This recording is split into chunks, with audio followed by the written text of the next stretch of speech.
Je viens partager mon expérience avec vous suite à un cancer du côlon en 2009 et au cancer du pancréas en 2012. Dans toute l'information qu'on nous fournit, il faut être vraiment à l'aise de faire répéter les messages quand on pense qu'on n'a pas bien compris. Parce que c'est normal d'être un peu comme, je dirais même assommé, étourdi face aux propos que les professionnels peuvent tenir, surtout au moment du diagnostic.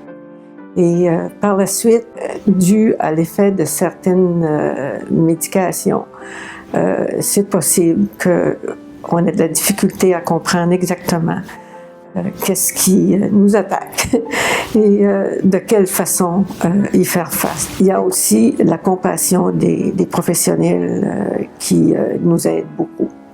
Notre état d'esprit, c'est ce sur quoi on a le plus de pouvoir.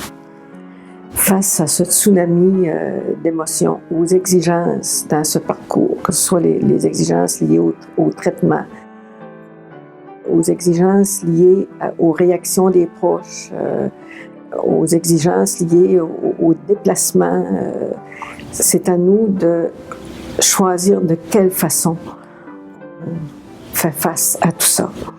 Moi, je suis une personne qui est facilement positive et confiante. C'est un cadeau de la vie.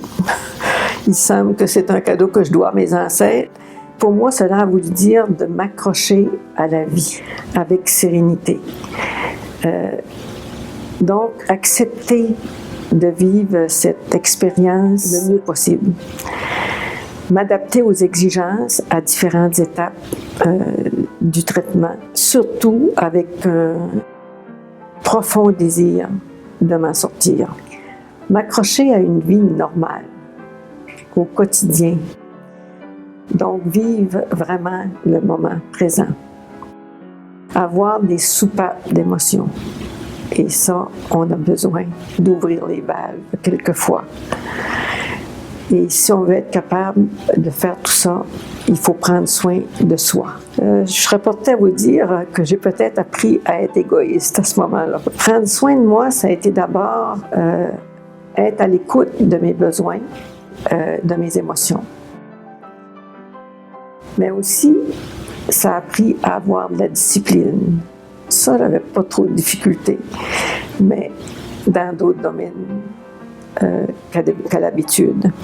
Une discipline dans l'alimentation, une discipline dans les moments de repos, la relaxation. Et ce que j'avais le plus de facilité et qui était très ressourçant, c'est le contact avec la nature. C'est très énergisant.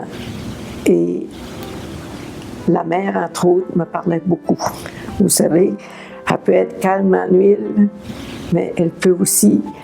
je vous parlais de tsunami. On n'a pas dans la baie de Chaleur, heureusement, mais il y a des bonnes tempêtes d'automne qui nous font penser à ce qu'on vit. Il y a aussi l'écriture et la méditation qui m'ont permis de bien prendre soin de moi. J'ai la conviction que la paix d'esprit est nourrie par l'affection. Ça s'enracine dans l'affection et dans la compassion. Il est donc important d'être à l'affût de la main tendue. Ouvrez vos radars.